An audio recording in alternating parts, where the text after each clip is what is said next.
بسم اللہ الرحمن الرحیم الحمدللہ رب العالمین ثم الصلاۃ والسلام علی سید الانبیاء والمرسلین وآلہ الطاہرین۔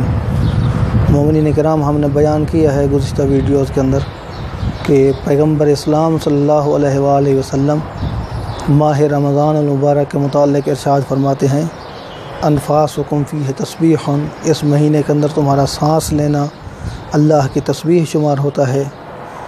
وعملکم فیہ مقبول، اس مہینے کے اندر تمہارے اعمال اللہ کی بارگاہ میں قبول ہیں۔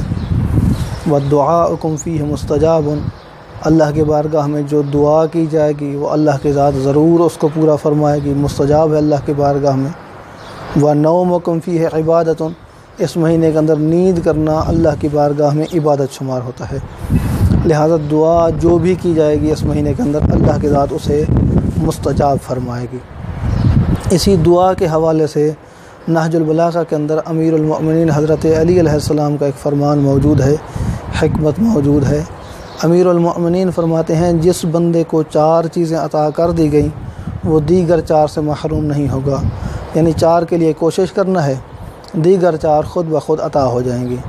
فرماتے ہیں، من اعطی الدعاء لم یحرم الاجابہ، جس بندے کو دعا میسر ہے، جس بندے کو دعا دے دی گئی ہے، دعا مل گئی ہے، دعا کی توفیق ہے اس کے پاس، لم یحرم الاجابہ، وہ اجابت سے مستجاب ہونے سے محروم نہیں رہے گا۔ دعا کے لیے کوشش کرنا ہے، استجابت کا اللہ مالک ہے۔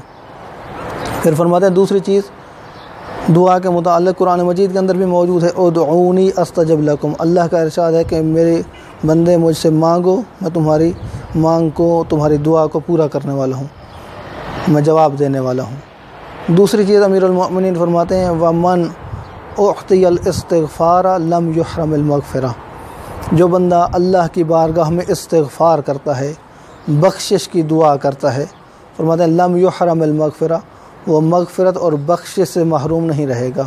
استغفار کو حاصل کرو، مغفرت اللہ خود عطا فرمائے گا۔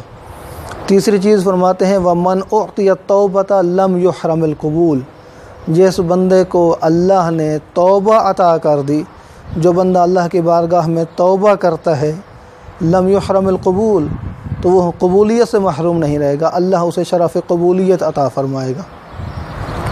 لہذا کوئی بندہ اس سے سستی نہ کرے کہ اللہ کی ذات قبول کرے گی یا نہیں کرے گی۔ امیر المؤمنین فرماتے ہیں، جس کو توبہ میسر آ گئی، قبولیت اللہ کا کام ہے۔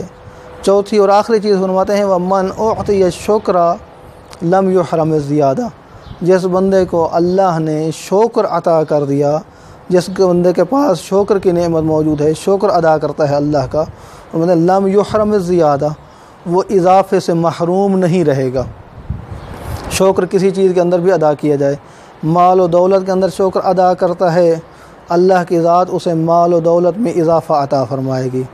علم کے اندر اللہ کی ذات کا شکر ادا کرتا ہے، اللہ اسے علم میں اضافہ عطا فرمائے گی اللہ کی ذات۔ اور اسی طرح سے جس بھی چیز کے اندر شکر ادا کیا جائے گا، اللہ کی ذات اسے زیادہ عطا فرمائے گی۔ قرآن مجید کے اندر موجود ہے صراحتاً، لئن شکرتم لازیدنکم، اگر تم میرا شکر ادا کرو گے تو میں تمہیں زیادہ عطا فرماؤں گا۔ دعا ہے کہ اللہ کی ذات ہمیں ماہ رمضان المبارک سے صحیح معنی میں استفادہ کرنے کی توفیق عطا فرمائے۔ والحمد للہ رب العالمین۔